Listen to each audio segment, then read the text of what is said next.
The Ozark Avengers had barely finished their breakfast at the Three Brothers General Store when a strange, high-pitched hum started to vibrate their coffee mugs.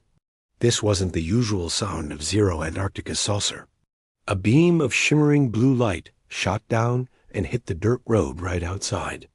Suddenly, two men in brightly colored tunics materialized out of thin air. One of them, with a confident smirk and athletic build, adjusted his gold shirt. "Spock, analysis," he commanded, staring up at the 7-foot-tall frame of old Big Tom Brown. The other man, with pointed ears and arched eyebrows, pulled out a silver device. "Fascinating, Captain," Mr. Spock said, his voice completely calm. "We appear to have landed in a 20th century terrestrial supply hub. My readings indicate a massive, non-human life form, approximately 8 feet tall, moving toward the Buffalo National River." Old Tom just rumbled, stepping off the porch with a friendly grin. "Howdy, fellas. If you re-lookin' for Ponca Pete, that's what we call the local Bigfoot. You re-gonna need more than those little flashlights."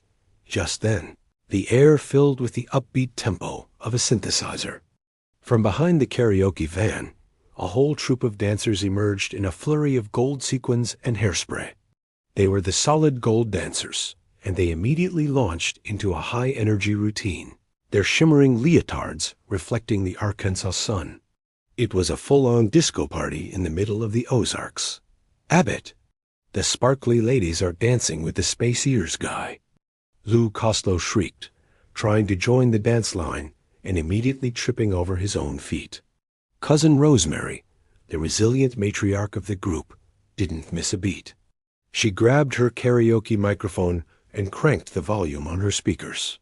"Well, if we're going Bigfoot hunting, we might as well do it with some style," she announced. "Dancers, keep the rhythm. Kirk, Spock, grab a sandwich and get in the van.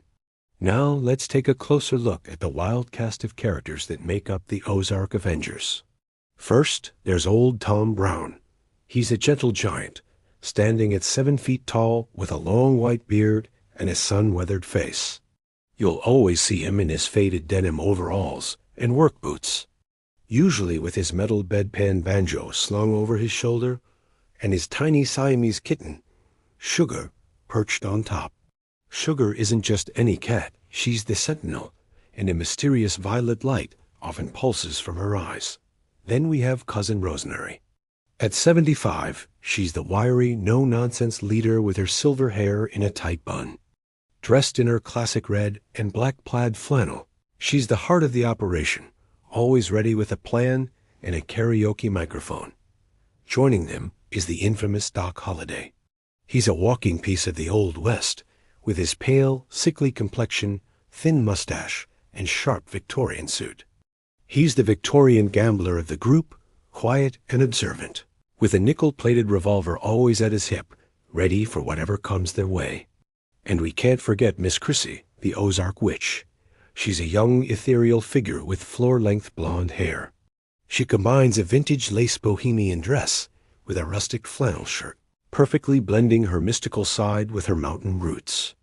You'll often find her holding a strange, glowing glass vacuum tube, channeling mysterious energies. Together, this unlikely crew, the Mountain Man, the Matriarch, the Gambler, and the Witch, forms the core of the Ozark Avengers.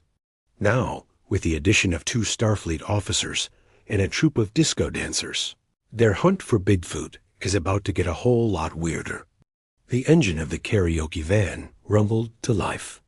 Kirk, munching on a ham sandwich, looked at Spock, who was meticulously scanning a jar of pickled eggs with his tricorder.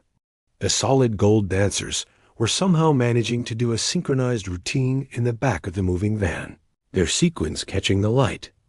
Rosemary was at the wheel, a determined look on her face, while Doc Holliday just stared out the window, one hand resting near his revolver.